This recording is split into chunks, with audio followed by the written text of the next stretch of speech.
அனைவருக்கும் வணக்கம். நான் Maheswari. Welcome to Tamil mom portfolio. Large cap companies high dividend தர்றாங்க.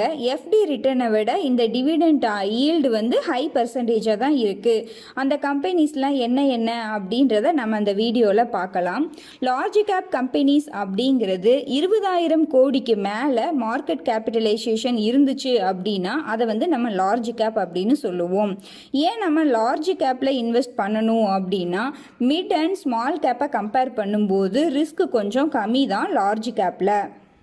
5,000 கோடிக்கு கீழே மார்க்கெட் கேபிட்டலைசேஷன் இருந்துச்சு அப்படின்னா அதை ஸ்மால் கேப்னு சொல்லுவாங்க. 5,000 கோடியிலிருந்து 20,000 கோடிக்குள்ளே இருந்துச்சு அப்படின்னா அது மிட் கேப் அப்படின்னு சொல்லுவாங்க. 20,000 கோடிக்கு மேலே இருந்துச்சு அப்படின்னா அதை லார்ஜ் கேப் அப்படின்னு சொல்லுவாங்க. கம்பெனியோட ஷேர் ப்ரைஸையும் அவுட்ஸ்டாண்டிங் ஷேரையும் மல்டிப்ளை பண்ணால் கிடைக்கிறது தான் மார்க்கெட் கேபிட்டலைசேஷன்.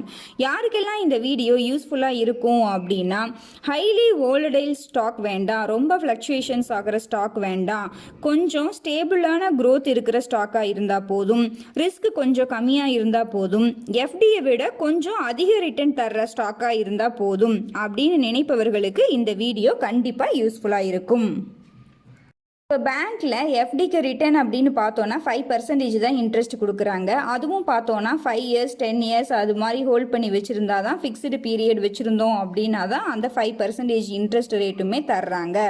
சப்போஸ் இடையில நம்ம பிரேக் பண்ணிட்டோம் அப்படின்னா சம் பெனால்ட்டி இல்லைன்னா சில வருஷத்துக்கு இன்ட்ரெஸ்ட் கிடையாது அப்படின்ற மாதிரியும் சொல்லிடுவாங்க. பட் நம்ம இது மாதிரி ஸ்டாக்கில் இன்வெஸ்ட் பண்ணுறப்ப லாக்இன் பீரியட்லாம் எதுவுமே கிடையாது. நம்ம 1 இயர்லேயே சேல் பண்ணுறதுனாலும் பண்ணிக்கலாம். நமக்கு எப்போ சேல் பண்ணணுமோ அப்போ சேல் பண்ணி அமௌண்ட்டை ரிட்டர்ன் எடுத்துக்கலாம். ஸோ எஃப்டியை கம்பேர் பண்ணுறப்ப ரிட்டர்னும் ஹையாக இருக்குது, எந்த ஒரு லாக்இன் பீரியடும் இல்லை. மிட் கேப் அண்ட் ஸ்மால் கேப்பை கம்பேர் பண்ணும்போது ரிஸ்க்கும் ரொம்ப கம்மியாக இருக்குது. ஓகேங்க, எந்தெந்த ஸ்டாக்கெல்லாம் எவ்வளோ டிவிடெண்ட் ஈல்டு தர்றாங்க அப்படின்றத பார்க்கலாம். First Coal India 9.16% dividend yield. Current market price பார்த்தோன்னா 130 ரூபாயில் ட்ரேட் ஆகிட்டு இருக்கு. Second power finance corporation 8.46% dividend தர்றாங்க, 112 ரூபாயில் ட்ரேட் ஆகிட்டு இருக்கு. Third REC limited 8.52%, current market price 130 ரூபாயில் ட்ரேட் ஆகிட்டு இருக்கு. Fourth Ambuja cements 5.98%, current market price 300 ரூபாயில் ட்ரேட் ஆகிட்டு இருக்கு. Petronet LNG limited 5.51% dividend yield, current market price 227க்கு ட்ரேட் ஆகிட்டு இருக்கு. பெட்ரோநெட் வரைக்கும் பார்த்தீங்கன்னா இந்த 5 கம்பெனிஸும் பார்த்தீங்கன்னா 5%க்கு மேலே டிவிடெண்ட் இருக்குது.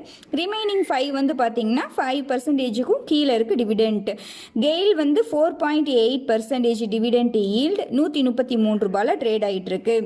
ஐடிசி 4.73% டிவிடெண்ட் ஈல்டு, 215 ரூபாயில் ட்ரேட் ஆகிட்டு இருக்கு. Power grid corporation 4.48% dividend yield, 223 ரூபாயில் ட்ரேட் ஆகிட்டு இருக்கு. Next Indian oil corporation IOC 4.64% dividend yield, 91 ரூபாயில் ட்ரேட் ஆகிட்டு இருக்கு. 10th ஒன்னா பார்த்தீங்கன்னா Hindustan petroleum corporation limited HPCL 4.23% dividend yield, 230 ரூபாயில் ட்ரேட் ஆகிட்டு இருக்கு. இந்த 10 ஸ்டாக்கும் பார்த்தீங்கன்னா லார்ஜ் கேப் கம்பெனிஸ் அண்ட் 4%க்கு மேலே டிவிடெண்ட் ஈல்டு தர்றாங்க இயர்லி. இதில் நாம் இம்பார்ட்டண்ட்டாக பார்க்க வேண்டியது இந்த டிவிடெண்ட் ஈல்டு எல்லாமே பார்த்தோன்னா பாஸ்ட் பர்ஃபார்மன்ஸ் தான். ஃப்யூச்சர் ரிட்டர்னும் இதே டிவிடெண்ட் ஈல்டு தரும் அப்படின்றதுக்கு எந்த ஒரு கேரண்டியுமே கிடையாது. இது எல்லா டாக்குமெண்ட்ஸ்லேயுமே மென்ஷன் பண்ணியிருப்பாங்க. பட் ஃப்யூச்சர்லேயும் இந்த அளவுக்காவது டிவிடெண்ட் தருவாங்க அப்படின்ற ஒரு நம்பிக்கையில் தான் நாம் இன்வெஸ்ட் பண்ணுறோம். ஸோ உங்களோட ஓன் அனாலிசிஸ் படி உங்களோட இன்வெஸ்ட்மெண்ட் டெசிஷனை எடுத்துக்கோங்க. இந்த வீடியோ உங்களுக்கு பிடிச்சிருந்தது அப்படின்னா லைக் பண்ணுங்கள், கமெண்ட் பண்ணுங்கள், உங்கள் ஃப்ரெண்ட்ஸ்க்கு ஷேர் பண்ணுங்கள். மறக்காமல் நம்ம சேனலை சப்ஸ்கிரைப் பண்ணுங்கள். நம்மளுடைய டெலகிராம் சேனல்லையும் ஜாயின் பண்ணிக்கோங்க. நன்றி, வணக்கம்.